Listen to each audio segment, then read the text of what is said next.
Assalamu alaikum. I hope you all are fine and doing good. Welcome to new lecture.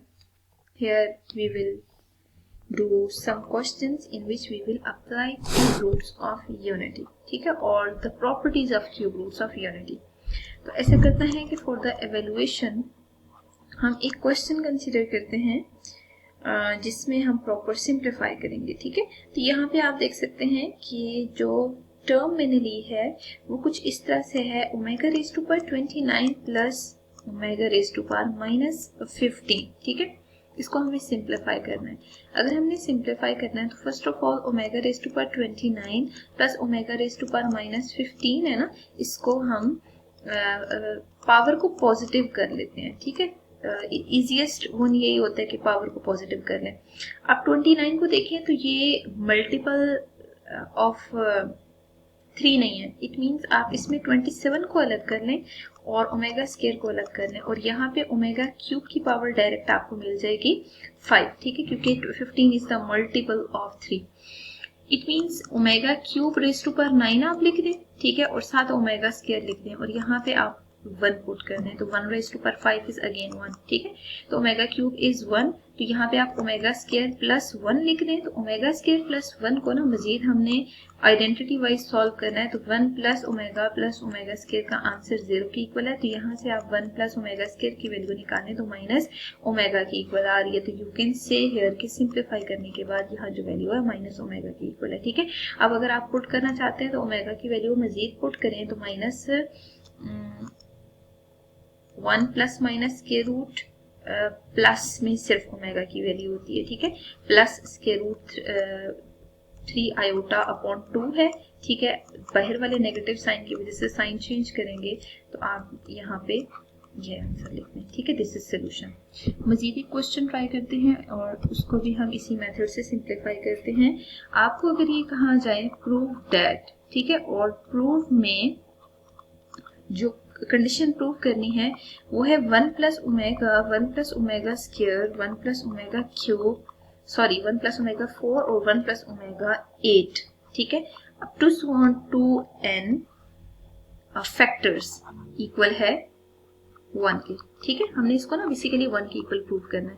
तो ऐसा करते हैं, left hand side consider कर लेते हैं. That is 1 plus omega square and 1 plus omega 4 and 1 plus omega 8 और उसको check करते हैं कि 2n फैक्टर्स तक अगर आप मल्टीप्लाई करते हैं it should be equal to 1. ठीक है, अब देखिए मैंने क्या किया है कि ये जो दो टर्म्स अपीयर हो रही है ना, जैसे 1 प्लस ओमेगा और 1 प्लस ओमेगा स्क्वायर आ रही हैं, मैंने उन दोनों को पहले ब्रैकेट में कर लिया और फिर 1 प्लस ओमेगा 4 और 1 प्लस ओमेगा 8 को भी मैंने ब्रैकेट में सिंपल रीराइट किया. ठीक है, अब हम ऐसा करते हैं, इनका प्रोडक्ट लेते हैं. प्रोडक्ट लेने के बाद ना हम चेक करेंगे कि टिल 2n फैक्टर्स अगर हम मल्टीप्लाई करते हैं तो आंसर क्या आता है.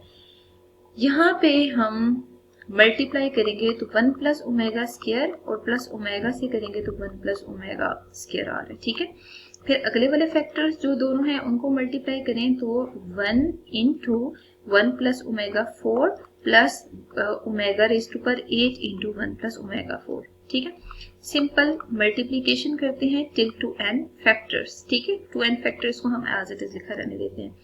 अब हमें यहाँ पे मल्टीप्लाई करना है इन टर्म्स को और सिंप्लीफाई करना है. You can see here 1 plus omega square plus omega cube आ रहा है. ठीक है, और यहाँ पे भी आप देखें तो 1 plus omega 4 plus omega 8 plus omega raise to power 12 appear हो रहा है.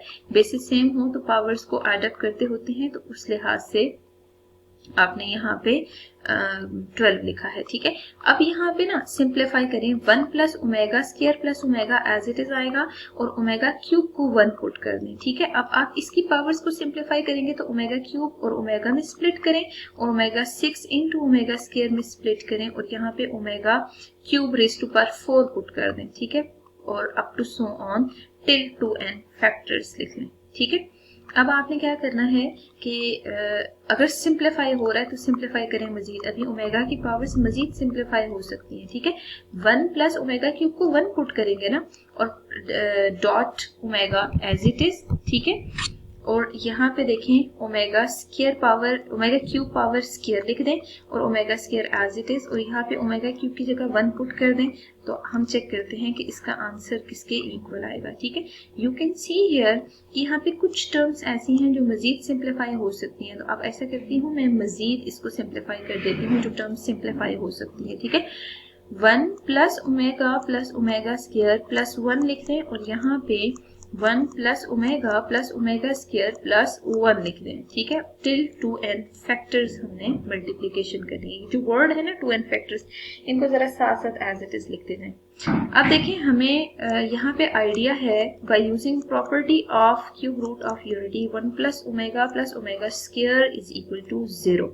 अगर ये 0 के इक्वल है तो 0 प्लस 1 पुट कर दें और अगले फैक्टर में भी 0 प्लस 1 पुट कर दें। मीन्स यहाँ से लेके यहाँ तक ये जो टर्म्स आ रही है ना, इनको आप 0 0 पुट कर दें टिल 2n फैक्टर्स आ जाएगा। ठीक है, देखें पहले वाली टर्म का आंसर आया है 0 प्लस 1 इज 1, अगले वाले फैक्टर का आंसर भी आया है 1, अप टू सो ऑन ये 2n फैक्टर्स आ रहा है। 2n फैक्टर्स का मतलब है अगर इससे मजीद भी फैक्टर्स आप ओपन करते और उनको सॉल्व करते तो उनका आंसर 1 आता। अब 1 को अगर आप 2n फैक्टर्स तक ओपन करके जरा मल्टीप्लाई करके आंसर गेस करते हैं तो आंसर तो 1 के इक्वल होगा, क्योंकि 1 को आप जितने टाइम से मल्टीप्लाई करते हैं answer should be equal to 1। तो आंसर जब 1 के इक्वल आएगा तो इसका मतलब ये है कि जो आपने प्रॉपर्टी प्रूव करनी थी ना 1 plus omega square 1 plus omega 4 1 plus omega 8 plus up to so on की फॉर्म में जो भी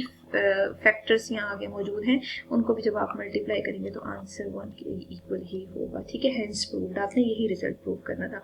अब आप देख सकते हैं कि डिटेल में हमने हर लेक्चर में ऑलमोस्ट मल्टीप्लाई किया है टर्म्स को। ठीक है, टर्म्स को मल्टीप्लाई करके देखा कि कैसे हमारे पास यहाँ पे फैक्टर्स मल्टीप्लाई होते हैं और उसके बाद जो रिजल्ट्स आते हैं वहां पे प्रॉपर्टीज ऑफ क्यूब रूट्स हम यूज करते हैं।